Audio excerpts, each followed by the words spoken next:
I was very concerned about our language, the Hawaiian language, because there were not very many people left who were speaking it, and they would be in my grandmother or my grandparents' age generation, and I knew they would be leaving us very soon. So I thought it would be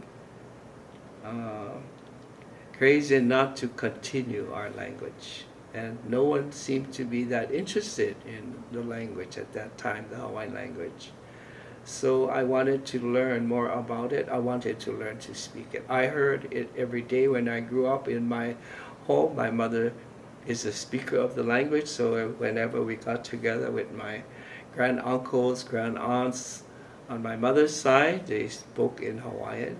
And on my father's side, of course, my father is Nisei, and my grandparents came from Hiroshima, Japan, and when they finished working at the sugar plantation, they made Hawaii their home. So when I grew up in my Obasang's home. I heard Japanese every day between she and my father and her my father's sisters and my aunts and uncles as well. But we were never encouraged as children to speak either Hawaiian or Japanese, just because at that time we had just come out of World War II, and we all were being focused on becoming more American in Hawaii, to learn English and get ahead, I guess, to live the American dream through English. But I still felt that Hawaiian was much more important. And so as I was learning Hawaiian, I was fortunate enough, just so very fortunate, in my last 3 years in high school, to have the opportunity to have a teacher to come to teach it as an elective. And she never taught Hawaiian in her life. She was a native speaker of Hawaiian, and she was also asked by the president of our boys' school, Kamehameha schools at that time at Kapalama, to write a textbook on the Hawaiian language to be taught in high school, which she did. So she only was there for those 3 years, the last 3 years I was there in high school. And I became ready enough to write home to my grandmother in Hawaiian, so we started to correspond in the language. And that's when my grandmother and my family observed that I had this interest in me. But I always had this interest, even when I was very young. I can't recall exactly when, but I know my brother said when we used to go and watch the cowboy and Indian shows in the local theater, I would be cheering for the Indians, even though they're going to be losing the battle. And of course, when we played cowboys and Indians in our yard with our friends, I always wanted to be the Indian, because I said, I gotta win, we're gonna win. Anyway, so this is how I of course I recognized right away that Hawaiian language is in all fields of use, and one area is in this area of, I guess we call it poetry. I mean, I grew up hearing Hawaiian music. My grandmother had this whole collection of old 78 RPM Hawaiian records, and I asked her one day to sit down with me to listen to some of them, because I didn't understand everything that was being sung. And so she started to explain. I was very interested and impressed with the meanings that I thought were the meanings, but were really not the meanings, the way they were used in that form of lyrics and music expression. And I thought that was great, and I wanted to try and do some of that, not in the form of like verses sung in a song, but just to express feelings in, I guess you call it, a level of Hawaiian poetry, or mele as we call it in Hawaiian. Mm-hmm. So I used to just kind of dabble around with stuff that popped into my mind sometimes. Nobody saw it, just me. I didn't know. I hope my Hawaiian was correct its grammatical form, etc. And that's how I kind of just continued doing that until, I guess you could say, somebody saw or heard that I was doing this. And as I was explaining to you earlier, I can't recall the exact event when Jean Charlot, who's the father of Martin and John Charlot, and excuse me, I don't know all the names of his children, but those are the two brothers I got to know later. But at this event, and he heard me, I don't know if I was reading this poem or another, a song or something, and he thought he wanted to talk to me. He got to meet me, and I believe he said, "You should see this. Do you know Dr. Stefan Baciu?" I said, "Yes, I teach at the University of Manoa now." This is back in 1971. Excuse me, this is before I taught. This is when I was a student. Just before I got drafted in 1969. But when I got out again in 71, I got the opportunity to become a professor, a teacher of Hawaiian language at the Manoa campus. And met up with Stefan, and he says, "Look, Larry, why don't you submit some of your work to this publication I'm putting together called Mele." I said, "Oh, okay, I don't know if they're good enough," but then he asked me to translate them into English. So one of the earliest of those was what I just read about Luahinevai, which is a place along the coast in North Kona.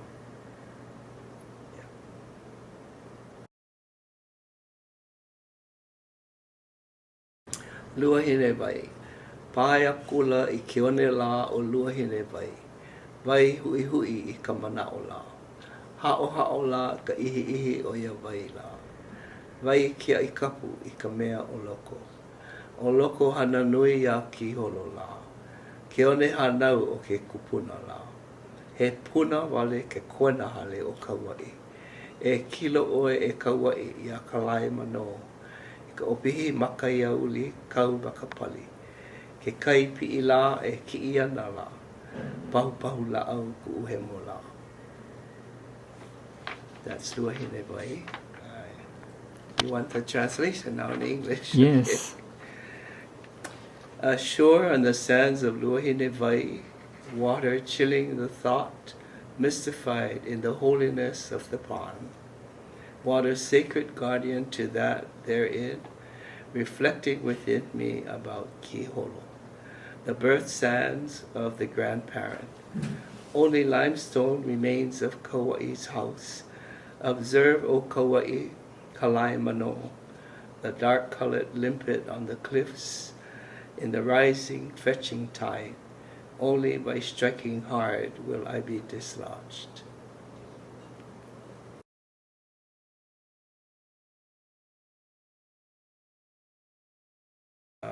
In those days, there was the only one of the best ways to go was by boat because there was no road. Or if you hiked, it would be a big hike in hot weather in the lava fields of Kekaha, or that section called North Kona. Kekaha Vaiole is the Hawaiian name of between Kailua Kona and Kauai in Kohala. And thank goodness, Brother Lowe, this man said, "Oh, do you want to take a ride?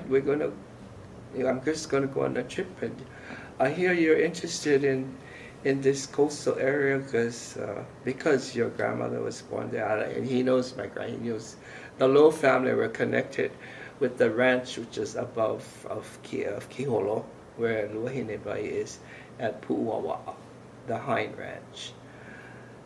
And so I was so happy. I said, "Yeah, I'd love to." And he had a skiff, a little boat, and we left Kauai and sailed along the coast. And then he said, "Oh, you want to stop by over here? But you have to go swim ashore." And he said, "That's over there where you're going up on the beach. That's Luahinevai." And so I heard of Luahinevai. So that's how I got to go to shore while he was holding the skiff out in the ocean. And I went over to the pond. It's a pond, a beautiful pond, brackish water. And that's how I got inspired to reflect on that visit to Luahine after I got back.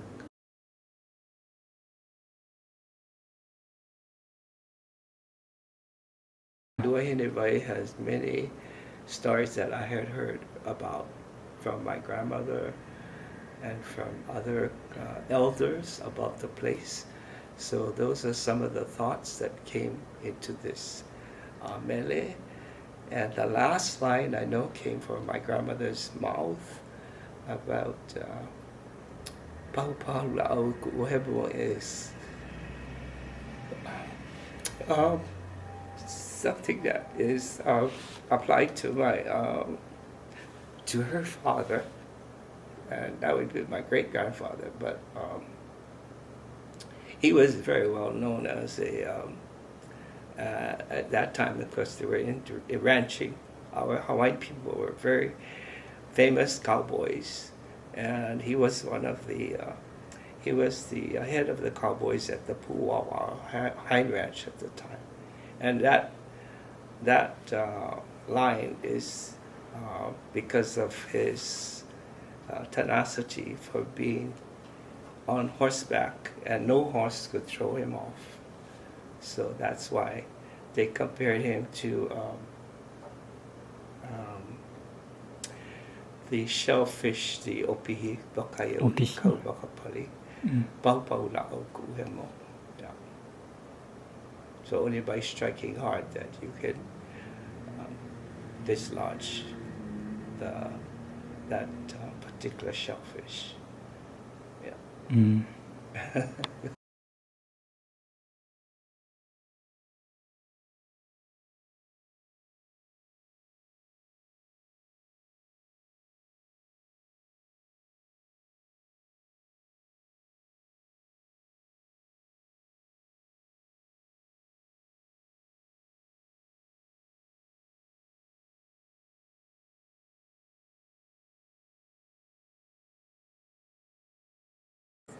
I just thought that it was important that I participate in that way, and that, thank goodness, I guess I have to say I am thankful that there was an opening for it to be shared, because I never thought about it being shared when I was doing it, except when the circumstances came about with Jean Charlot, Yeah. and Stefan Baciu was there, and he was interested, and that's how it became a little bit more public through the publication of Mele.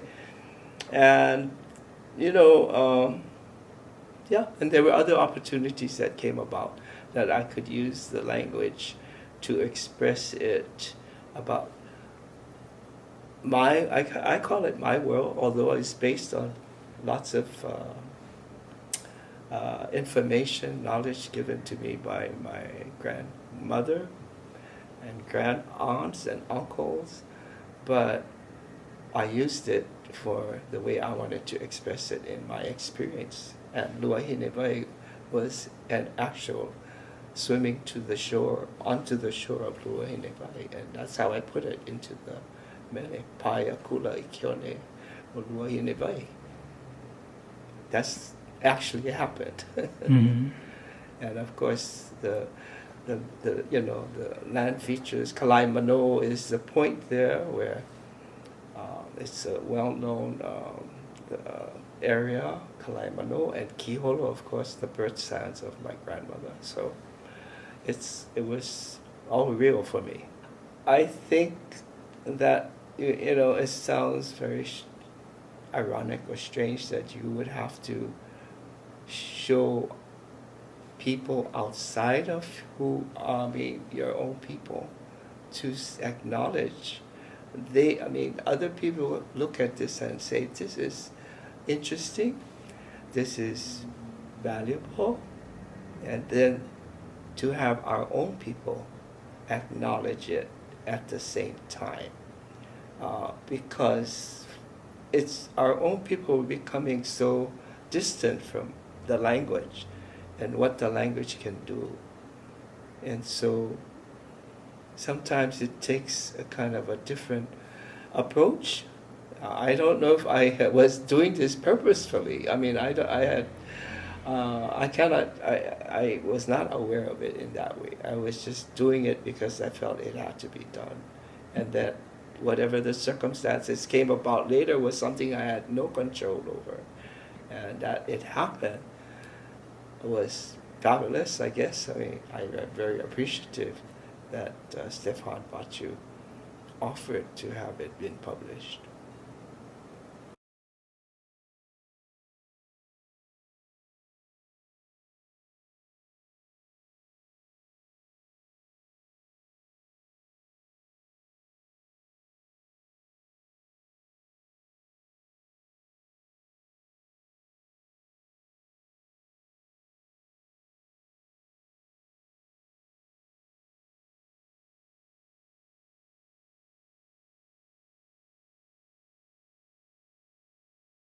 Hill that I'm still trying to find, because one of my aunts talked about, and I wish I had asked her more about it, when she said, this is where the old Hawaiian school was. When she used the word Hawaiian school, she meant that the school in those days were all conducted in the medium of the Hawaiian language, when Hawaiian was still our country was an independent country, and we had our own public school education system before the kingdom was overthrown. But this is right in where I grew up, our hometown in Waimea, and this place, Pu'uli'uli'u, of Kupu, is a hill, and I know the area she's referring to, and I have already begun to do some research trying to find, and it could be just a knoll, it doesn't have to be a huge hill. And just on her brief description of how she said in the old days the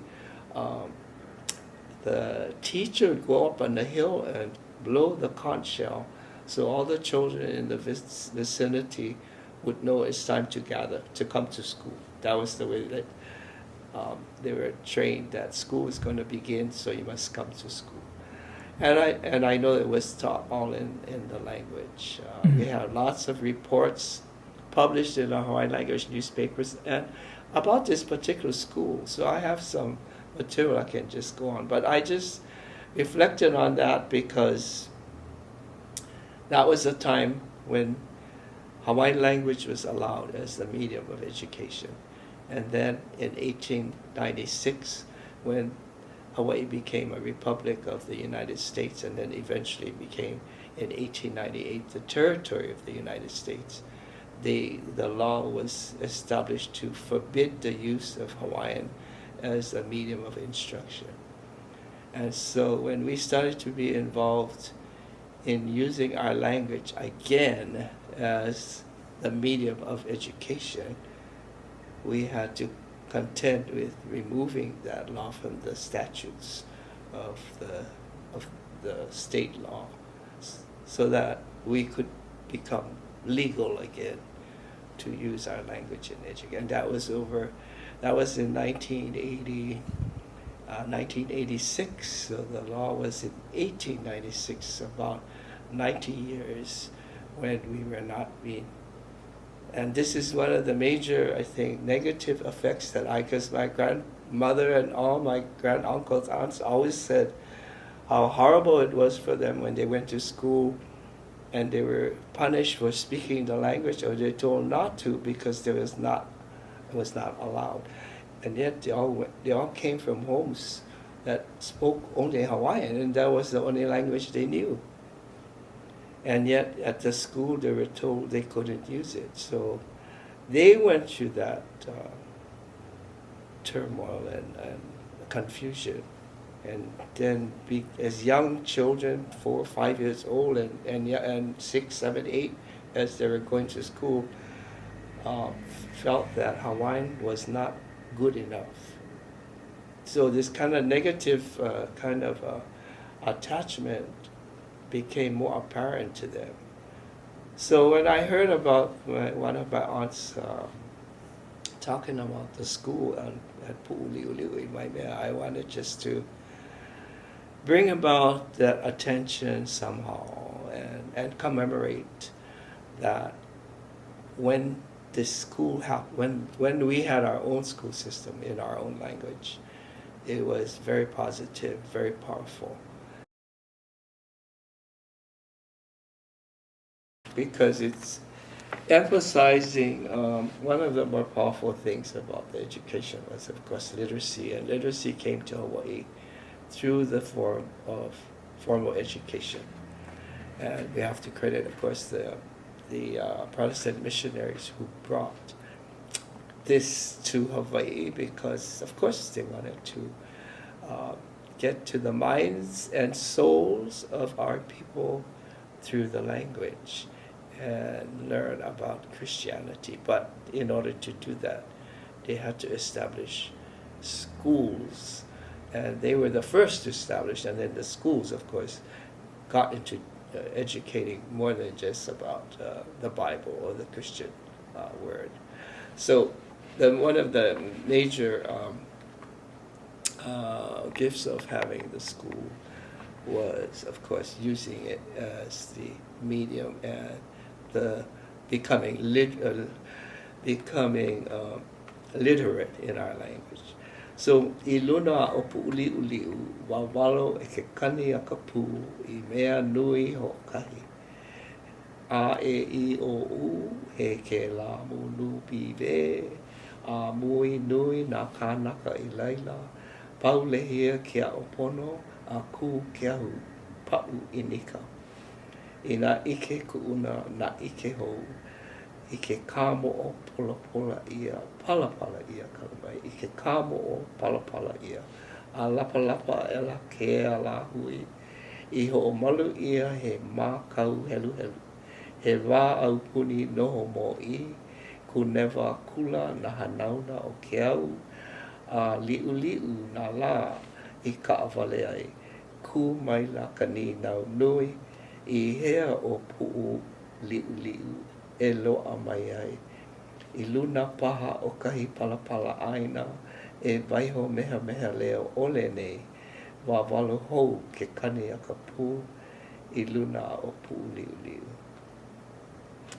Kind of a long rendition, writing. Or should I read the translation as well? Yes. So as I said, Pu'uli'ulu is the name of a knoll or hill where the former site of one of the early Hawaiian language schools in the district of Waimea, South Korea. And upon Pu'uli'ulu Hill, the sound of the conch shell resonates for a single most important focus. A e I o u he ke la munu piwe.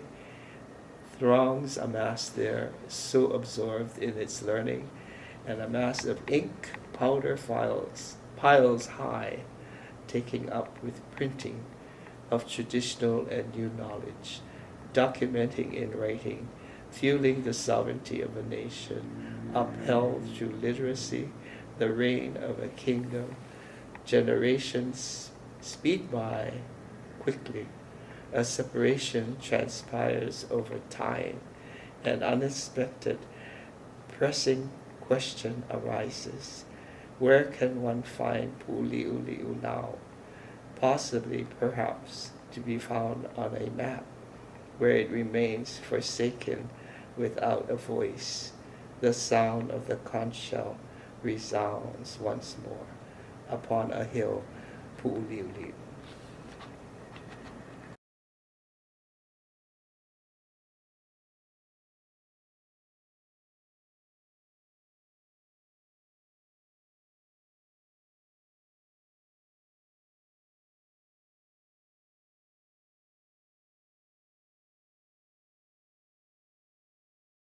It did occur to me that, of course, he spoke to me in his Romanian accent, and always he had that with him.